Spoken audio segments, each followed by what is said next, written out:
রাজ্য এবং ভিন রাজ্যের কয়েকশো বাংলাদেশি ভারত বাংলাদেশ সীমান্তের পথে আটকালো তাদেরকে বিএসএফ। নজর রাখবো।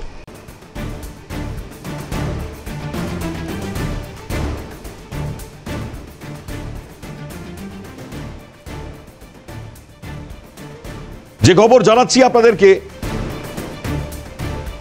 সীমান্তে বেশ কয়েকজন বাংলাদেশি, বিশেষ করে কয়েকশো বাংলাদেশি যাদেরকে ইতিমধ্যেই দেখতে পাওয়া গিয়েছে, 300 জন বাংলাদেশি হাকিমপুরে অপেক্ষা করছিল এসআইআর লাগু হওয়ায় বাংলাদেশে ফেরার হিড়িক। বেআইনিভাবে ভারতে এসে বসবাস করছিল তারা। স্বরূপনগর থানার ভারত বাংলাদেশের হাকিমপুর সীমান্ত, সেখানে সীমান্তরক্ষী বাহিনী তাদেরকে আটক করে, নথিপত্র চাওয়া হয়। ঘটনায় ব্যাপক চাঞ্চল্য ছড়িয়েছে সীমান্তবর্তী এলাকায়। 300 বাংলাদেশি এসআইআর লাগু হওয়ার পর বাংলাদেশে ফেরার হিড়িকের মতন ছবি সামনে এসছে। বেআইনিভাবে এরা ভারতে বসবাস করছিল। আর যখনই স্বরূপনগর থানার ভারত বাংলাদেশ হাকিমপুর সীমান্ত, সেখানে সীমান্তরক্ষী বাহিনী তাদেরকে আটক করে নথিপত্র চায়। আর ঘটনাতেই স্বাভাবিকভাবেই চাঞ্চল্য ছড়িয়ে পড়েছে সীমান্তবর্তী এলাকায়।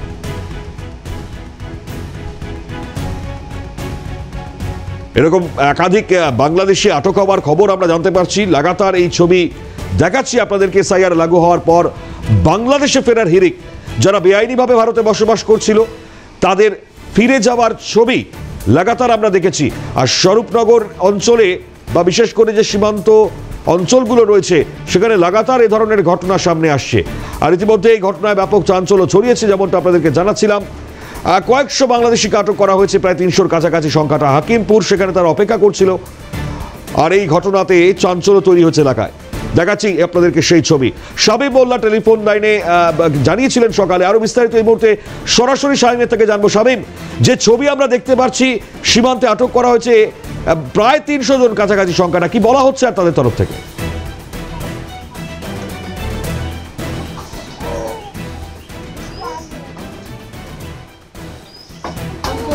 দেখো, একেবারেই বড়িভাইটা তোমাকে জানিয়ে রাখবো, আমরা খবর দেখিয়েছিলাম একেবারেই এই মাসের 1 তারিখ থেকে শুরু করে এবং 10 তারিখ পর্যন্ত যে আমাদের হাতে তথ্য ছিল, মূলত প্রায় 97 জন বাংলাদেশি বিএসএফের জওয়ানরা তারা অবৈধভাবে ভারত থেকে বাংলাদেশে যাওয়ার পথে কিন্তু বাংলাদেশিকে গ্রেফতার করে স্বরূপনগর থানার পুলিশের হাতে তুলে দিয়েছিল।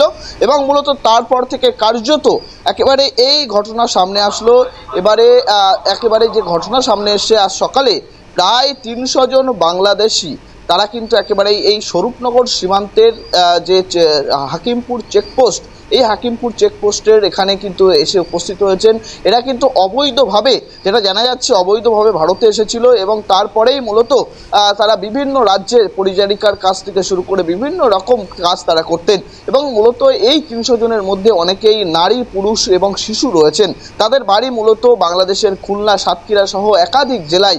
এবং মূলত এখনো পর্যন্ত বিএসএফের তরফ থেকে কোনো রকম আইনি ব্যবস্থা নেওয়া হয়নি। এরপরে আগামীতে কি ব্যবস্থা নেওয়া হয় সেদিকে তাকিয়ে রয়েছে। কেননা তোমাকে মণিময়দা আরো জানিয়ে রাখবো যে এসআইআর শুরু হওয়ার পরেই মূলত এই স্বরূপনগর সীমান্ত দিয়ে বাংলাদেশিদের বাংলাদেশে ফেরতের একটা হিড়িক যেন লেগে রয়েছে। মণিময়দা, গুরুত্বপূর্ণ একেবারে যে ছবি আমরা দেখতে পাচ্ছি, আর সেই ছবিতে কিন্তু আপনারা স্পষ্টতই দেখতে পাচ্ছেন শামীম যেটা আমাদেরকে দেখাচ্ছিল, এই ছবিতে কিন্তু সুস্পষ্টভাবে দেখতে পাওয়া যাচ্ছে। পরবর্তীতে আরও একবার একটু শামীম তোমার থেকে জানবো, কারণ এই সংখ্যাটা 300-র কাছাকাছি, এরকম প্রতিনিয়ত এই ছবিটা আমরা দেখতে পাচ্ছি। কাছাকাছি এই জায়গায় দাঁড়িয়ে পুলিশের তরফ থেকে আর কি বলা হচ্ছে, আর শুনতে পাচ্ছিলে কিছু?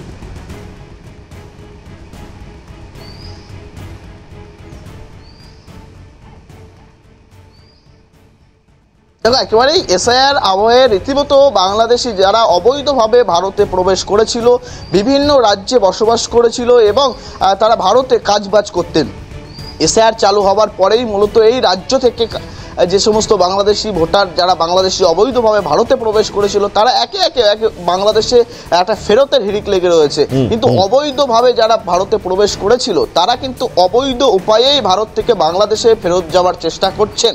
আমরা দেখেছিলাম একেবারেই এই মাসের শুরু থেকেই কার্যত এই স্বরূপনগরের হাকিমপুর সীমান্ত এলাকা দিয়ে একে একে 97 জনকে বাংলাদেশিকে কিন্তু একেবারে ভারতীয় কেন্দ্রীয় বাহিনীর জওয়ানরা তারা কিন্তু আটক করে স্বরূপনগর থানার থানার পুলিশের হাতে তুলে দিয়েছিল।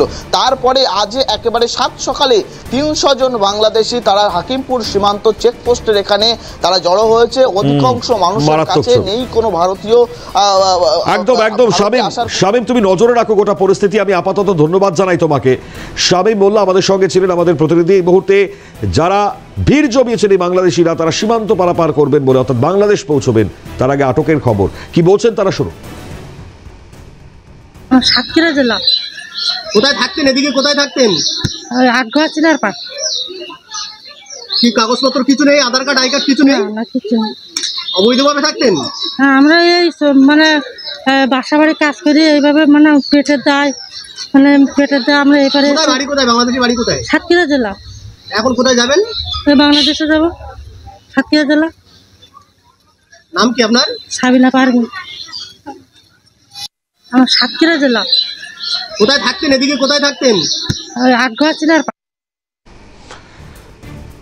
তো এরকম ভাবে প্রায় 300-র কাছাকাছি সংখ্যাটা যারা আজ এই মুহূর্তে ছবি এসছে সামনে, হাকিমপুর, বাংলাদেশের হাকিমপুর, সেখানে কিন্তু অপেক্ষারত। এবং এসআইআর লাগু হওয়ার পর যে হিড়িক দেখতে পাওয়া যাচ্ছে বাংলাদেশে ফেরার, তার ছবি এখনো ক্রমবর্ধমান চলছে।